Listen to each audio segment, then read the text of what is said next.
آخر میں آپ کے لیے ہمارے دل میں جو جذبات اور عقیدت موجزن ہیں ان کا اظہار کیے بغیر ہم نہیں رہ سکتے ہیں، کیونکہ آپ نے مصروفیت اوقات اور کثرت کار کے باوجود ہماری ہمت افزائی کے لیے قدم رنجہ فرما کر دل کو توانائی اور حوصلوں کو تازگی بخشی۔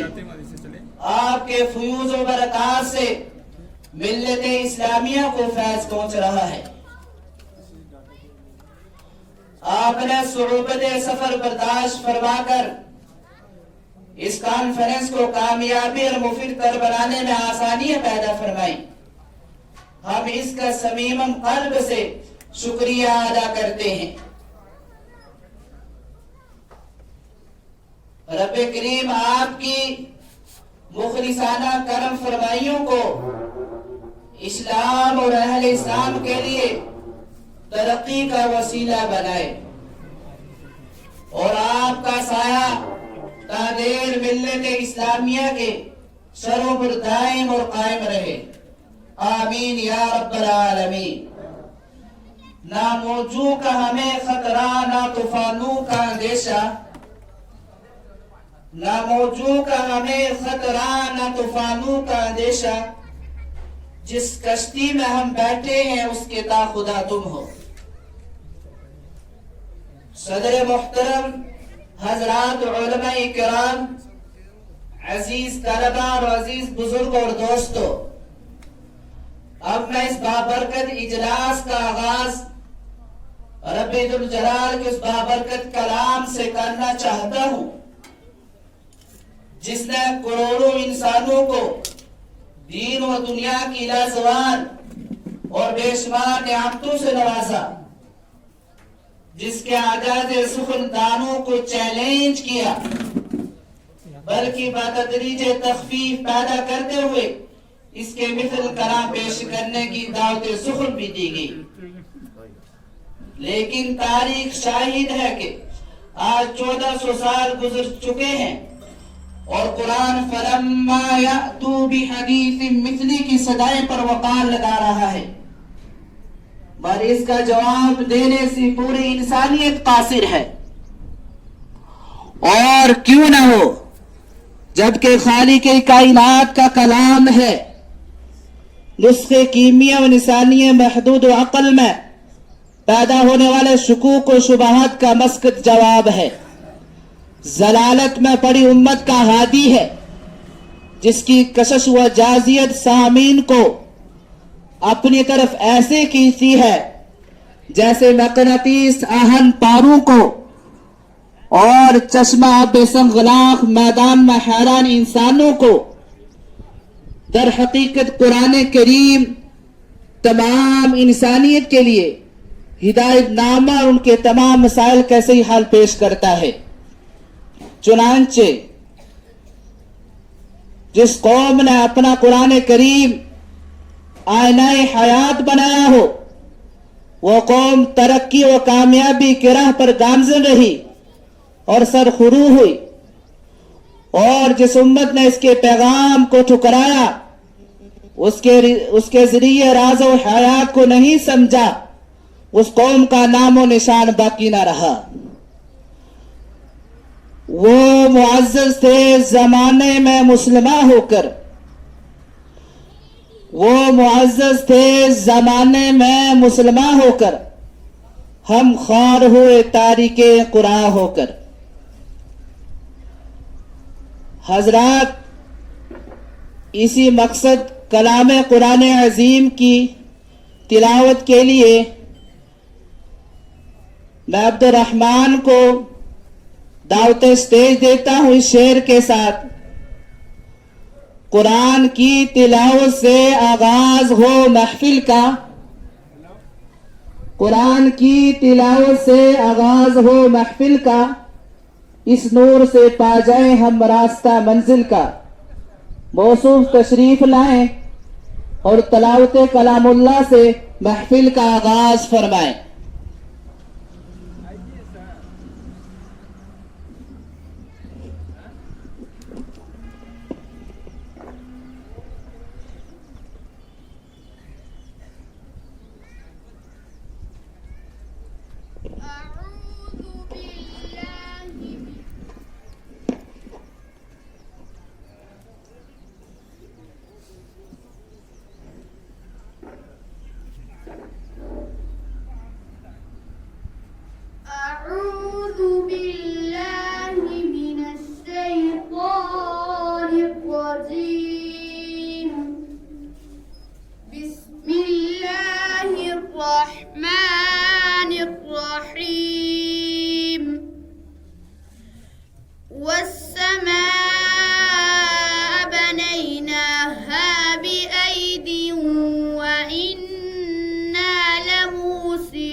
تذكرون ففروا إلى الله إني لكم منه نذير مبين ولا تجعلوا مع الله إلها آخر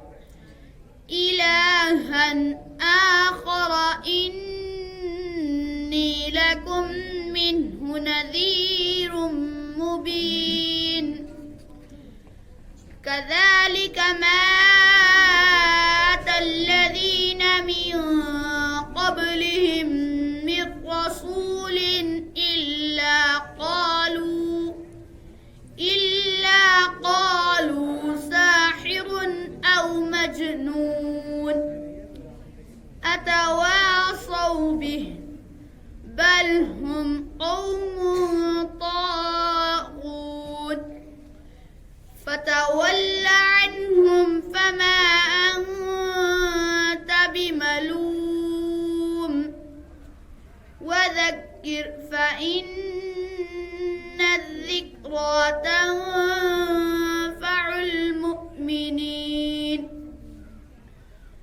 وما خلقت الجن والإنس إلا ليعبدون ما أريد منهم من رزق وما أريد أن يطعمون إن الله هو الرزاق ذو القوة المتين فإن للذين ظلموا ذنوبا مثل ذنوب أصحابهم فلا يستعجلون فويل للذين كفروا من يومهم الذي يوعدون صدق الله العظيم.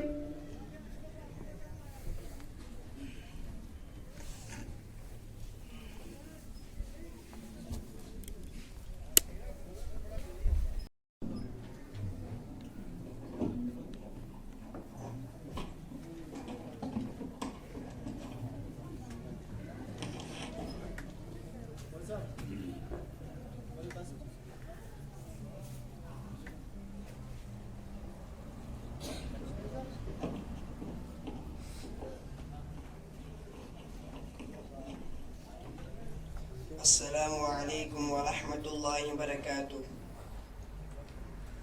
ارے مومنو تم کہاں سو گئے ہو، خدا کا یہ قرآن لوٹا جا رہا ہے. آواز آ رہی ہے مدینے سے تم کو، یہ در در کی کیوں ٹھوکریں کھا رہا ہے. ارے مومنو تم کہاں سو گئے ہو، خدا کا یہ قرآن لوٹا جا رہا ہے. آواز آ رہی ہے مدینے سے تم کو، یہ در در کی کیوں ٹھوکریں کھا رہا ہے. محمد کے یاروں پتا نظری ہے،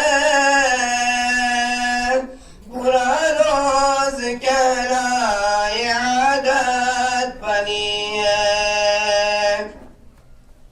جو حق بات کہہ دے اسی سے عداوت، عجب دور حق سے ٹکرا رہا ہے. تو عالم کے آقا کی سنت سے نفرت شریعت کے قانون سے ہے بغاوت، جو حق بات کہہ دے اسی سے عداوت، عجب دور حق سے ٹکرا رہا ہے، تو عالم کے آقا کی سنت سے نفرت، شریعت کے قانون سے ہے بغاوت، جو حق بات کہہ دے اسی سے عداوت، عجب دور حق سے ٹکرا رہا ہے، غریبوں پہ ظلم و ستم کرنے والوں، تو اپنی خدائی قدم بھرنے والوں، نہ دنیا نہ دولت نہ شاہی رہے گی،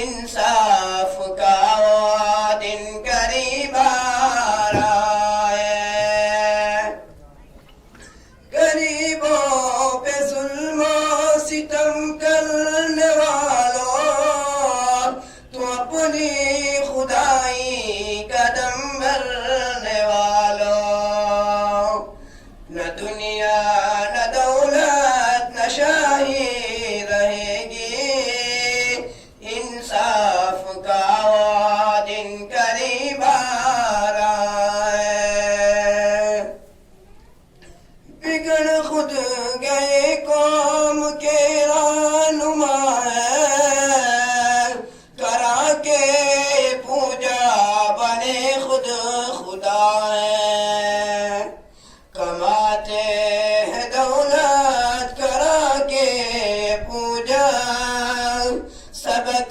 شرک و بدعت سکھا جا رہا ہے، بگڑ خود گئے قوم کے رہنما ہیں، کرا کے یہ پوجا بنے خود خدا ہے، کماتے ہیں دولت کرا کے پوجا، سبق شرک و بدعت سکھا جا رہا ہے، ارے مومنو تم کہاں سو گئے ہو، خدا کا یہ قرآن لوٹا جا رہا ہے، السلام۔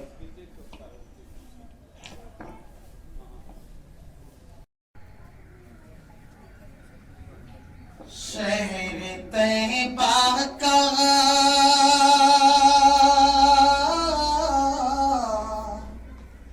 شہر طیبہ کا وہ بازار بڑا پیارا ہے، یہ شہر طیبہ کا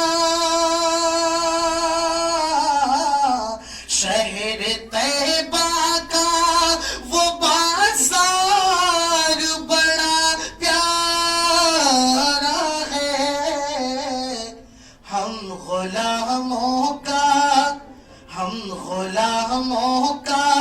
خریدار بڑا پیارا ہے، ہم غلاموں کا خریدار بڑا پیارا ہے،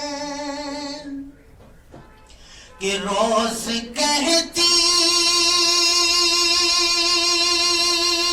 ہے مدینے میں اتر کے جنت، روز کہتی ہے مدینے میں اتر کے جنت، روز کہتی ہے مدینے میں اتر کے جنت، کہ یا نبی آپ کا دربار بڑا پیارا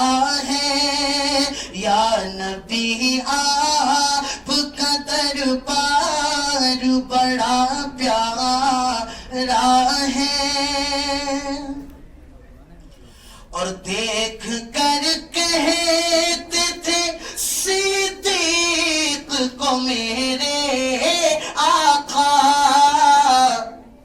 دیکھ کر کہتے تھے صدیق کو میرے آقا کہ اے صحابہ یہ میرا یار بڑا پیارا ہے، کہ دیکھ کر کہتے تھے صدیق کو میرے آقا کہ اے صحابہ یہ میرا یار بڑا پیارا ہے، ہم غلاموں کا خریدار بڑا پیارا ہے، اور ان کے گستاخ کو مارا ہے، چھپی ہے یہ خبر، ان کے گستاخ کو مارا ہے، چھپی ہے یہ خبر، ان کے گستاخ کو مارا ہے، چھپی ہے یہ خبر، واقعی آج کا اخبار بڑا پیارا ہے، واقعی آج کا اخبار بڑا پیارا ہے۔ السلام علیکم۔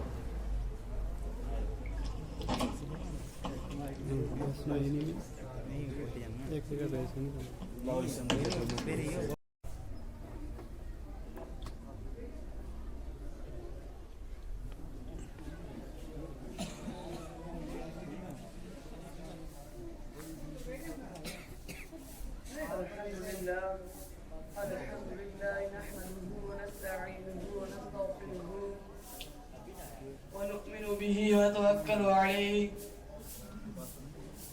ونعوذ بالله من شرور أنفسنا، من يهده الله فلا مضل له وأشهد أن لا إله إلا الله وحده لا شريك له ولا نظير له ولا وزير له ولا مشير له ولا معين له، وصل على سيد الرسل وخاتم الأنبياء المبعوث إلى كافة للناس بشيرا ونذيرا وداعيا إلى الله بإذنه وسراجا منيرا. وقال الله تبارك وتعالى في الكلام المجيد والفرقان الحميد: إن هذا القرآن يهدي للتي هي أقوم ويبشر المؤمنين. صدق الله مولانا العظيم وصدق رسوله النبي الكريم، ونحن على ذلك لمن الشاهدين والشاكرين والحمد لله رب العالمين. ایک آیت قرآن کی تلاوت کرنا، ایک آیت قرآن کی تلاوت کرنا، جان پر کھیل کر اظہار صداقت کرنا، جان پر کھیل کر اظہار صداقت کرنا. جنگ والے نے بتایا بزوان جرأت، جنگ والے نے بتایا بزوان جرأت، زندگی کیا ہے تمنا شہادت کرنا، زندگی کیا ہے تمنا شہادت کرنا. جو لفظ اس نے سرے سینہ صحرا لکھا، جو لفظ اس نے سرے سینہ صحرا لکھا، مٹ سکے گا نہ ہواؤں سے کچھ ایسا لکھا، مٹ سکے گا نہ ہواؤں سے کچھ ایسا لکھا. اس نے ایمان سے چمکتی ہوئی پیشانی پر، اس نے ایمان سے چمکتی ہوئی پیشانی پر خون سے اپنے صحابہ کا قصیدہ لکھا. میں اس پروگرام میں آپ کے سامنے زیادہ لمبی چوڑی گفتگو نہیں کرنا چاہتا، لیکن ختم قرآن کا موقع ہے، مجھے چاہیے کہ اس عنوان پر آپ کے سامنے گفتگو کروں. قرآن ایک سمندر ہے اور میرا جی چاہتا ہے کہ اس سمندر میں سے کچھ موتیوں کو نکالوں اور آپ کی جھولی میں ڈال دوں۔ قرآن ایک سمندر ہے، میرا جی چاہتا ہے کہ اس سے کچھ موتیوں کو نکالوں اور آپ کی جھولی میں ڈال دوں۔ یہ ختم قرآن کا موقع ہے۔ قرآن اور صاحب قرآن یہ دونوں علیحدہ علیحدہ موضوع ہے۔ اگر میں یہ کہوں کہ دونوں ایک ہے تو اس میں کلام نہیں ہے۔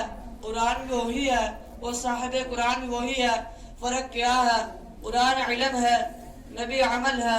قرآن متن ہے، نبی تشریح ہے۔ قرآن اجمال ہے، نبی تفصیل ہے۔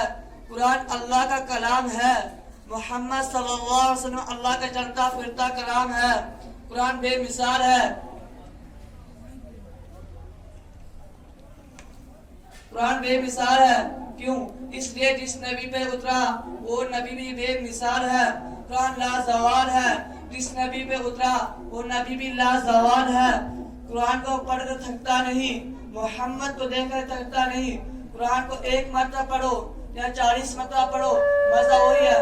قرآن پڑھتے ہو، دنیا میں جتنی کتابیں پڑھتے ہو، ایم اے کی کتاب ہے، بی اے کی کتاب ہے، اسی طرح پرائمری کا نصاب ہے۔ ایک آدمی کہتا ہے میں تیسری جماعت کی کتاب پڑھتا ہوں، دوسرا آدمی کہتا ہے کہ نہیں میں تاریخ اسلام پڑھتا ہوں، تیسرا آدمی کہتا ہے کہ نہیں میں جغرافیہ پڑھتا ہوں، چوتھا آدمی کہتا ہے یہ کتاب تو میں نے پڑھ رکھی ہے۔ ایک کتاب کو تو پڑھتا ہے، دوسری مرتبہ تیرا جی نہیں چاہتا، 2 مرتبہ پڑھتا ہے، تیسری مرتبہ لائبریری میں بند کر رکھ دیتا ہے، لائبریری میں جاتا ہے، کرایہ خرچ کرتا ہے، کہتا ہے مجھے کتاب چاہیے۔ جب تم اس کتاب کو پڑھ لیتا ہے، اس کتاب کو واپس کر دیتا ہے، اس کتاب کو دوبارہ نہیں پڑھتا۔ لیکن ایک ہی ایسی کتاب ہے جس کا پہلی مرتبہ بھی وہی مزہ، وہ دوسری مرتبہ بھی وہی مزہ، وہ تیسری مرتبہ بھی وہی مزہ، 40 مرتبہ پڑھے گا پھر بھی وہی مزہ، ساری رات میں پڑھے مزہ وہی، ساری رات پڑھے مزہ وہی، سارا دن پڑھے مزہ وہی، منبر پہ سنے تو مزہ وہی، تسبیح میں سنے تو مزہ وہی، تراویح میں سنے تو مزہ وہی، نفلوں میں سنے تو مزہ وہی، قاری پڑھے تو مزہ وہی، حافظ پڑھے تو مزہ وہی۔ قرآن پڑھتا جا، مزے میں کوئی تبدیلی نہیں آئے گی۔ 40 مرتبہ پڑھے گا تو عرش سے خدا بولے گا اتنا ثواب دنیا کی کسی کتاب پر نہیں ملتا جتنا اس کتاب پر ہے۔ قرآن کا ایک روح پڑھے گا 10 نیکیاں ملیں گی، 10 گناہ معاف ہوں گے اور 10 درجے بلند ہوں گے۔ یہ تو پڑھنے والے کی بات ہے، میں خدا کی قسم کھا کر کہتا ہوں تو قرآن نہیں پڑھتا ہے، تو قرآن سنتا ہے، تو نتاب بھی ثواب ہے، قرآن پڑھنا بھی ثواب ہے، دیکھنا بھی ثواب ہے۔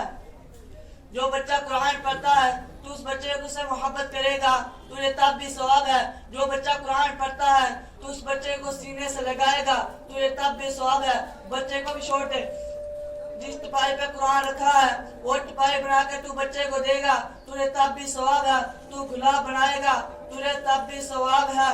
ارے قرآن مسجد میں پڑھا جا رہا ہے تو قرآن سننے کے لیے گلیوں میں کھڑا ہو جاتا ہے تو تب بھی ثواب ہے۔ قرآن پڑھنا بھی ثواب ہے اور دیکھنا بھی ثواب ہے۔ قرآن لا ریب ہے، قرآن بے مثال ہے۔ میں ایک اور بات کہتا ہوں، قرآن لا ریب ہے، اور یہ لا ریب میں نے نہیں کہا، خود قرآن نے کہا کہ میں لا ریب ہوں۔ اے لوگوں میں مجھے پڑھتے ہو، میں بتاؤں میں کون ہوں۔ میرا تعارف پوچھنے سے پہلے میری حیثیت پوچھو کہ میں کون ہوں۔ کہیں ایسا نہ ہو کہ پورا قرآن پڑھ جاؤ، بعد میں پتا چلے کہ یہ تو بدل دیا گیا تھا، بعد میں پتا چلے کہ اسے شرابیوں نے لکھا تھا، بعد میں پتا چلے کہ اس کا سارا حصہ بدل دیا گیا تھا۔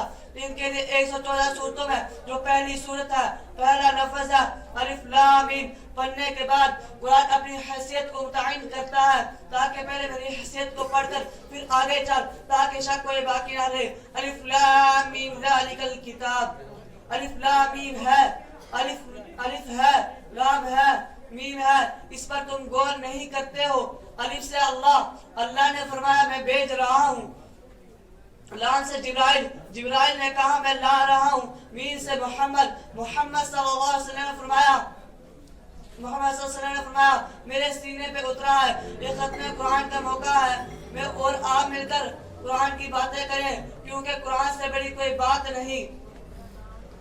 خدا نے اپنی کتاب کے پہلے صفحے پر لکھا، کیوں لکھا؟ تاکہ راوی کا بھی پتہ چل جائے، بھیجنے والے کے پتہ چل جائے، اور جس کے پاس بھیجا گیا ہے اس کا بھی پتہ چل جائے۔ اور خدا نے کیا کہا؟ الف لام میم،